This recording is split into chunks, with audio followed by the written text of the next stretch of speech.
differential of somebody winning and losing has nothing to do with their genetics, has nothing to do with their potential.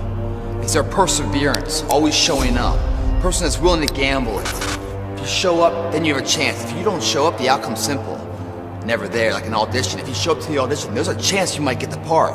If you're too scared to show up and you sit back at home, wondering what if and everything else, no one in hell is gonna call you an opportunity because you weren't present.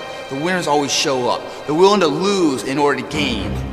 Big mental thing there, guys. This body, as great as you are, as sharp as you make the arsenal, it can't do anything if you don't have confidence in yourself. We all fall down in life. The question is, who gets back up? You go after it and you give it all you have. If you lose, at least you tried, man. I failed. It's 10 times more of a man than someone said, what if? Because what if never went to the arena. When you guys find a fear, that fear will either create you or destroy you. I love fear. The reason why, behind every fear is a person you want to be. Fear is self-imposed, meaning it doesn't exist. You create it, you can destroy it too. It's an intangible. If you face your fears, guys, you will realize it's not that big. And once you face it, you go, oh my God, man, I spent all this time running from it. It was so small. If I just faced it, my God, not only did I face it, I beat it back, energy's never lost, transferred. That negative energy, that fear, is destroyed. It comes back in as confidence. Like, what else am I capable of? What else am I holding my back from that I'm capable of more? What am I running from I don't need to? What else can I overcome? You face your fears, you become the person you want to be. You run from your fears, you're not living. You're alive, but you're not taking the freedom. You're not running the day. The day's running you. You always be the fucking servant, not the master, guys. You find the fear. The quickest, the easiest way you can beat it is initially, right when it comes in. If you allow it to sit, it will grow roots and start breaking you down, destroying the potential of the person you can be. Again, the champions, guys. It's not their potential, it's not their genetics. It's their perseverance to always show up, always willing to fail, because in failure, that's part of success. Success is not, a marathon of life with just ups. Success is formulated through failures, through facing your fears, through falling down and getting back up. That's what creates the champion. Success does not define us. We define the success.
Why are you guys watching this video right now?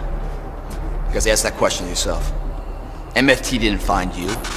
You found MFT. And the reason why you found it, because there's something about your life that's got to change. Something that's deficient, that's no longer suitable for your course of action. You've hit the wall someplace, you've looked in the mirror too many times and haven't smiled. You want to change the situation, move from where you are. The journey is not easy. Before you start that journey, mentally, you must fuel yourself with the right reasons, the right fuel to sustain the entire journey. Everyone's hot off the start, but after a month or so into it, or a couple weeks into it, with the wear and tear and the grind starts to hit you, you start losing focus on the horizon, do you not? You get caught away in the daily hiccups, the ups and downs, and the wear and tear. and you focus on the speed bumps of the daily activities, losing sight of the true purpose. When you lose sight of the purpose, you give too much value of what the pain is today. We always invest today, sacrifice today for tomorrow's betterment. But if we don't know what that betterment is, the want factor of what we're really doing it for, we can't win this war, guys. In order to be successful in the MFT program or in life in general, it's the want factor. You have a capable body to do whatever you want. You have a sound mental, nutritional diet. Now what the f do you want? Once you find out you want, regardless of what it is, then you combine the mind and the body together. That's when life gets exciting, guys. Stories of inspiration where the person overcomes the odds. When you see the good man, pump the brakes. Put your hands together, man. Give credit where it's due. Remember the name of the person that overcame the odds, because that same person you're going to use in your own battle one day. When you hit rock bottom and you feel like the walls and monkeys on your back and Murphy's hitting you down every single step, you're going to use that inspiration to take that one more step forward that makes all the f***ing difference. Let me give you a few examples of these, of people that overcome the odds. This kid couldn't speak. Everyone else in his peer group speaking all good. He couldn't speak. At age 7, everyone's reading and talking. He can't read. He was slowing down so much. The teachers brought his parents in, and man said, dude, the kid's got to go, man. He's just slow. He's not creative. He's slowing down the betterment of the entire class. Got to go. Parents brought him home, and he's like, man, what are we going to do with this child of mine? It's too bad. They put him to work. He got fired from every single job he ever tried. All this guy knows up until 21 years old is failure. He's never tasted success. He just gets up and keeps trying, fails, gets up and keeps trying. Until one day he found out what he wanted, what inspired him, and he gave it everything he had, day in, day out, man. He burned the midnight oil, so he didn't have to stay awake in the midnight hours wondering what if. This guy tried something 1,093 times before he was successful. 1,093 times, man. When the hell have you ever tried something more than 10 times before you throw in the towel? I can't say I have. This guy did. And why? That was what he wanted. How was it nourished? Failure. Everything failed in his life. So when it failed the 1,000th time, it's like, f it, man. It's an average day. It always fails. I keep on going, but his invention got smarter and quicker. That failure made it more and more successful. It was getting closer and closer and closer. And finally, the light bulb lit. That was Thomas Edison. Failure, dumbass, his entire life. He had over another 1,000 patents, man. Remarkable. Couldn't speak at 4. Was written out of class because couldn't read at 7. Kicked home, saying mentally challenged. One of the greatest inventors of our time. We all fall down in life, guys. The question is, who gets back up? Again, it's not the potential of the individual. It's not the genetics. It's the perseverance. The never say die attitude. If you constantly keep throwing shit against the wall, eventually something will stick, guys. Never give in to what you want. When you find out what you want, and you combine that with a sound mental diet, a visual nutrition, a physical diet of good food coming in with good exercise, you build the body, the belief, the confidence. You put that together with a want and a drive, dude, you're unstoppable. Your name will forever be in history. If you do it, it's hard. It's an uphill battle. It's a path less taken, not the beaten path that everyone else takes. It's a path that leads to character. You gotta earn that.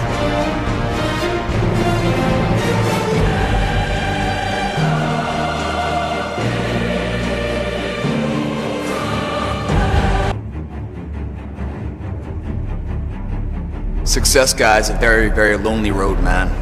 Very few people are willing to endure the pain, the sacrifice, the due diligence to be successful. It's an uphill battle. Along that road, you're not going to see too many friends. You're going to see your shadow most often. You got to trust in the heart of hearts. Inside what you're doing, what you believe in is a worthy cause, a winnable fight. See, the thing is, for many people, they've tried the same path you're on, and they failed. As you walk this journey, you're going to see carcasses all over the place of people that didn't quite have it. That should inspire you because you got further than that person and that person. But you're not looking to get further than them, you're looking to finish. How do you know you're on the right path? Where do you go to ensure that? You talk to your neighbor. No, you don't talk to him. I'll tell you about the neighbor, guys. That neighbor's gonna come in, man, and if you're a little chubby, a little overweight, you'd be like, hey man, I'm thinking about doing a routine, man, I'm getting a training program where I lose some weight. He's gonna encourage you at first. He said, yeah, you should. Basically insulting your ass, and you're fat, and you need to lose some weight. It's never support, it's negative shit. Oh, you should lose some weight. So then you take his advice, and you start training, you start doing something, you start to get in shape a little bit, maybe at his level. Then all of a sudden he's gonna start asking questions, his tone's gonna shift, especially as you get in better shape than him. Then he's gonna start talking shit. Because what happens now, guys, is that your success is like a spotlight shining down on their missed opportunities. Success, many will love you for it. The majority will hate you. Because your success makes them feel insufficient in their current endeavor. Reminds them of where they could have done it, but they came up short, and how they didn't revisit it. Where they went at it and failed, and failure is what stood. They never revisited it again. The difference between a winner and a loser, the failure's there every single time. It's just the winner gets back up and does it again, until it goes his way. So now you're down that path and you're all alone. How do you know you're on the right path? How do you know what you're doing is in the right direction? If you're wondering if you're on the right path, look at the small things of life. How do you do that? When you wash your car, you spend an hour washing your car. You finish washing, you put the hoses and everything away and the brushes, and come outside to look at the job you did, and you notice the spot's missing. What do? Do you re-grab the hose and pull it all out and finish the job right, or do you say, you know, it's good enough? That's good enough. So the thing about good enough is we don't know if it's enough until the end hour, the final hour, and everything's on the line. That's when we find out if it is enough. And if we come up short, man, doesn't that suck?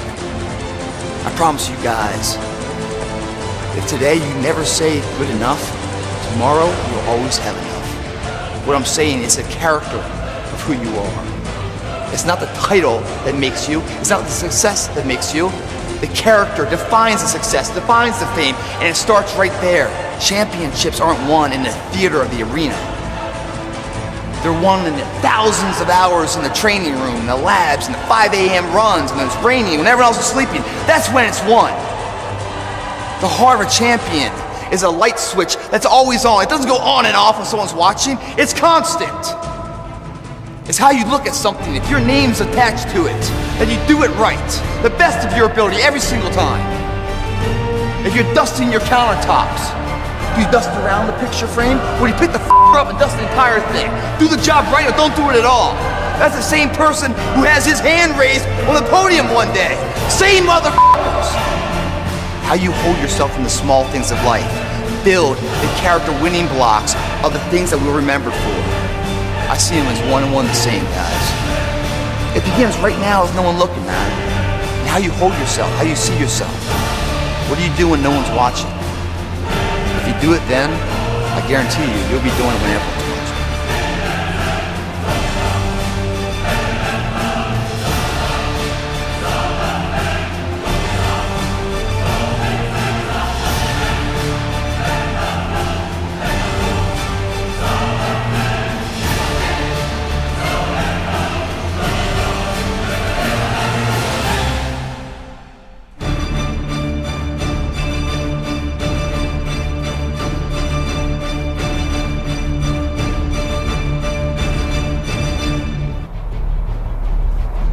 The one question I get a lot, guys, man, how do you not burn out? How do you stay true to the course when that course could be 5 years, 10 years? How do you stay true to the path, man? Well, there's a real quick answer to a very complicated question. You don't burn out mentally because you always burn out physically. When you guys burn out physically, you push your current limitations to a new barrier, do you not? You hit failure and you go beyond. You force your body to create a demand to grow even more. By burning out physically, you ensure that you grow physically. If you don't burn out physically, and even though you go to the gym, you put your time in there, you check the box, yeah, I went to the gym, man, all good. You come back around, you look in the mirror, man, I'm not seeing anything, I'm not seeing any changing, no. Well, because you haven't pushed yourself for your body to have a reason to change. If I gave a valiant effort to something, day in, day out, I saw no change, I'd probably quit too. But the reason why you're quitting, man, the reason why mentally you're burning out, is because you're not burning out physically. It's that mind-body connection of invincibility when you sync them up, guys. Every transformation always gets worse before it gets better. It's supposed to be that way. The journey you're embarking on here with MFT 28 is not an easy path. It's not for the ill-hearted or the weak-natured. It's for the strong people. And before you embark on this journey, mentally you have to prepare yourself for it. No one's going to get worse before it gets better. When you embark this journey, you must know that it's going to go down before it comes up. But when it comes up, it's going to go so much higher than you've ever been. Sacrificing today for tomorrow's betterment. If you're a guy that's just working out for the first time in this program, you hit a couple workouts, you're going to feel this soreness you've never felt before. That's the DOMS effect. Delayed onset muscle soreness. It's supposed to be that way. It means you're using muscles you haven't used before. Your body's waking up. Sharpening your arsenal for perfection of what you can be. But if you didn't know that, mentally, you didn't prepare for that, you think something's wrong, maybe it's time to stop. No, it's time to move even further. You have to be equipped mentally to endure this process. Knowing what you're about to go into is step one. Knowing it's an uphill battle, but a winnable one and one that's achievable. And at the end of this race, guys, you're going to be more capable. The first step, guys, is knowing it's a tough road. But through that effort, builds the character of the person you want to be at the end. Accept that. How else do we stay on track? We document everything. To know where we are, guys, we must first know where we've been. And when we hit plateaus in our current day, the key to success, to break that plateau, is in our past. You take a picture of yourself on day one, you put it on the mirror. That's who I'll never be again. That's day one. Say goodbye to him. Behind that picture, you write down your weight, your height, all your information, your body fat, tape measures around your arms, your waist, your thigh. Record where you've been. Because when the struggle gets hard and you feel like you're not going anywhere, you go back to that day one, remeasure, go, it's working. How about them apples, man? I'm on set, I'm on path, I'm actually achieving something. It gives you confidence to continue the journey. Record everything, what you eat, your training habits, how you feel. But don't do it alone, get a partner. That partner, they say champions come in pairs of two, because you battle yourself in perfection. There are going to be days, man, where you're dragging ass. There's every excuse in the world why not to go to the gym. Having that partner is going to ensure you get there. We will kid ourselves, man. We will fail all the time on ourselves. But it's a sad motherfucker that fails on someone else's terms. When someone else is relying on you, that you say, no, man, I just can't make it. You won't be that guy. You'll show up just for your buddy's sake. And your buddy's energy will push you through a workout even though you're exhausted. And what's crazy about it, man, even though your energy levels are so low, by expending more energy, you just gain so much more in the back end. It's crazy. And all of a sudden you have this natural high. Where the problems you once had going before the gym that seemed overwhelming, you come out of that gym pumped up, man, mind, body connected. Those same problems don't look so bad. You're generating solutions to them. You're seeing ways in and out of them all because you're thinking positively. Your partner, you owe that to. He got you into the gym, and there are going to be days he's down and out, and you're going to get him into the gym. Not only is a partner vital to get into the gym, but make sure the sets go to failure. When you hit failure on your own, man, you can't go anymore. That partner gets 3 or 4 more sets. That makes all the difference, man. Of hitting your failure and going past it. That's where the growth is. Your partner ensures you get there. You gotta have an end goal in sight. What is that all about? Something in the near future, relative future, that gives value to today. 90 days out, man, I'm gonna run a marathon. 90 days out, I'm gonna enter a bodybuilding contest. 90 days out, the family reunion, high school reunion, I'm gonna look my best. 90 days to become that person I wanna be. To turn that dream into a reality, I got 90 days. Today is 1/90th of that opportunity. If I don't have a 90-day end state, there's no bookends. I can easily push off my responsibilities of today into tomorrow and not feel bad about it. But when there's an end, then today has value all of a sudden, doesn't it? If I blow up today until tomorrow, I just lost 1/90th of the chance to become that You get the mind right. If you believe it, your body physically will find a way to make it happen. That's MFT 28.